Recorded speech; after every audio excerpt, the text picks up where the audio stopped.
Hello guys, welcome back to another video. We are going to look at nested do-while loops. So again, nested means something inside of something. In this case, we have a do-while loop inside of a do-while loop. So in here we have the inner do-while loop, and here we have the outer do-while loop. Now in this case, we are going to just try and get the basic understanding of what this code should do. So let me just write the proper or the basic one for now, and then I'll explain the simpler way of increasing these type of things, because I'm just using count in this case. But yeah, I'll just explain in a moment. But the simpler count I'll explain in the later video, so yeah, you guys can hang on. So yes, let's look at what this loop will do. First off, we know that a do-while loop, firstly it executes what's inside, then checks the condition. So also this one will execute what's inside and then check the condition, you see, before it breaks out of it. So let's look at this. From here, we know that count is 0, okay, no problem. So we are going to look at from the out loop. So now inside the outer loop, we have an inner count, which is also equals to 0. Then we have a do-while loop. Now inside this do-while loop, we have an alert, which should print out count with the semicolon, with the colon, and then inner count. So firstly, we know what we're going to expect is 0 is to 0, because both the count and the inner count are 0. Yep. So now we move on, and then still inside the inner do-while loop, we have the inner count increased by 1. So it's going to be 0 plus 1, and then we check. The inner count now is 1, right? We check, is 1 not equals to 2? Yes, 1 is not equals to 2. So we should print out again. Remember, the inner loop always has to complete before we go back to the outer loop. So is 1 not equals to 2? Yes, that's true. So we're going to print out count and inner count again. So count is still 0, but inner count now is 1. Don't forget. So we've printed it out. Now we're going to increase inner count again. So inner count is 1. So we're going to say 1 plus 1. So 1 plus 1 is 2. Is 2 not equals to 2? That's false. We know that 2 is equals to 2. So the inner count breaks. And now we go to the outer, the inner loop breaks. Now we go to the outer loop. So now, since we have broken out from the inner loop, we come here, count is then increased by 1. So now we have the outer loop as 1. It's now 1. Let's just keep that in mind. It's now 1. So we check again. The inner loop has been made 0 again. So we make it 0 again. Now we come in, we print out count and the inner loop. Remember, count is now 1, but the inner loop, the inner count is 0 based off of this. We reinitialized it to 0. So we're going to have 1 and 0, right? And then again, we're still in the inner loop. We're going to check again. The inner count is 0. So now we're going to increase it. So 0 plus 1 is 1. So we check, is 1 not equals to 2? Yes, 1 is not equals to 2. So we come again, we print out count and inner count. Remember, inner count is now 1 and count is still 1. Then we're going to have 1 is to 1. So since we have 1 is to 1, we've printed it out. Now we check again the next line, which is we're going to increase the inner count again. Remember, the inner count is 1. Now we're going to increase it. So 1 plus 1 is 2. We're going to check the condition. Is 2 not equals to 2? We know that's false because 2 is equals to 2. So we break out of this inner loop, and then we increase count again. So count was previously 1. Now it's going to be 1 plus 1, which is 2. We know that the new count is 2. Then we go again. The inner count has been reinitialized to 0. Then we start again with the inner loop. We print out whatever our count is and the inner count. Remember, the count is now 2. The inner count is still 0 because it was reinitialized by this line here. It is always reinitialized after it breaks out of the inner loop. So then we're going to continue with this. I'm sure you've already seen the pattern. Then we're going to have 2:1. Then again we're going to have let me just copy and paste to make things simpler. So we're going to have 2:1, 2:0, 2:1. Then we're going to have 3:0 and 3:1. Then we're going to have 4:0 and 4:1. So now let's look at when it becomes 4. So in this case, count is 4, right?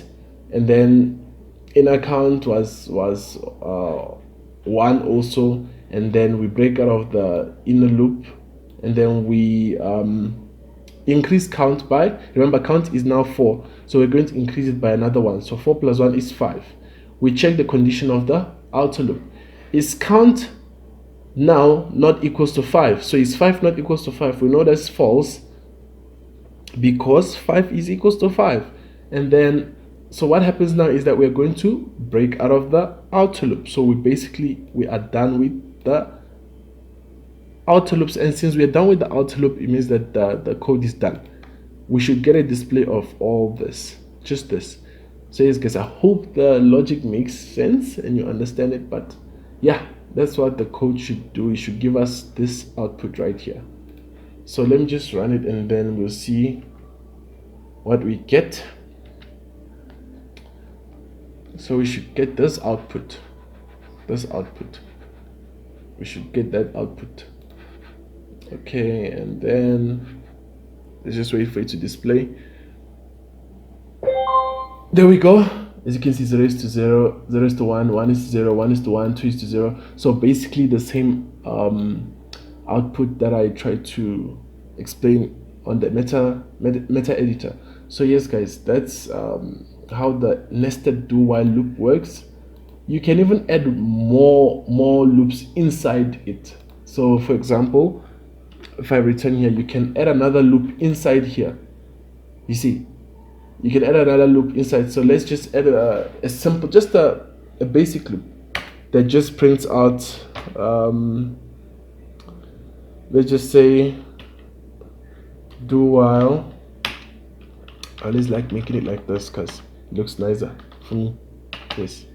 So I'll just, while we inside this inner loop, I'll just print out something. So I'll just print out, let's just say alert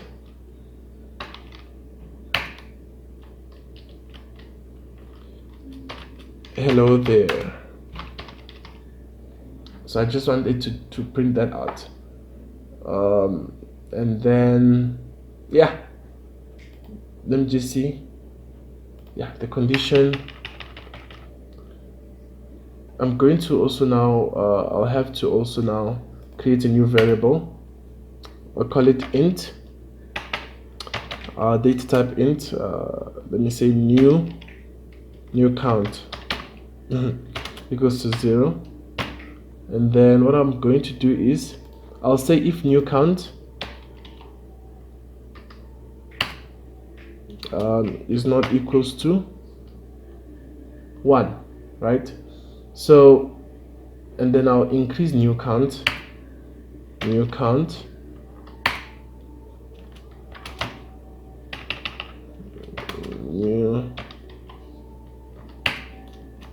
plus 1. So we should only have one display of new count every single time the inner loop is completed. So basically you understand what I mean by that. So let me check if there's any errors with the code, and then, oh yes, let me stop debugging first. So F7, there is an error on line 2. Nope, there's no error there. Oh, I didn't put a semicolon here. So let's check again. Yep, there's no problems. Now let us run. Okay, let's wait and see. So there we go. So guys, this was the previous one. Okay, let me just close this. and redo that again so we can see it properly and not the previous alert that were there. There we go. Let's see what happens.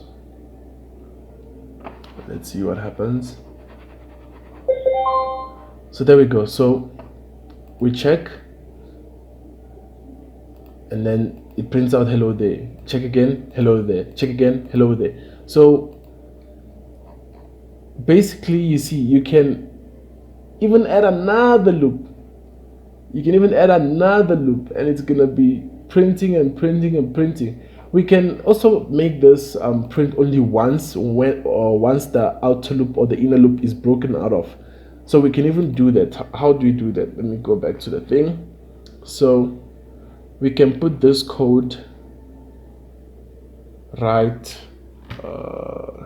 This is the inner loop, the inner loop. So let me just take it out. So we can put it.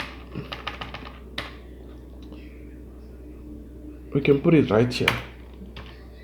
Yeah, we can put it right here. Just adjusting. Just adjusting.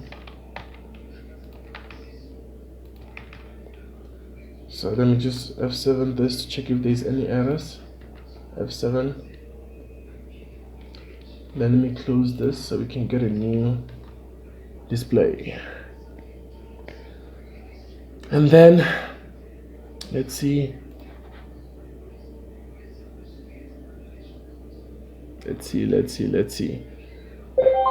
There we go. So you see, once the inner loop is broken out of, it prints this, then it goes again to check the outer loop.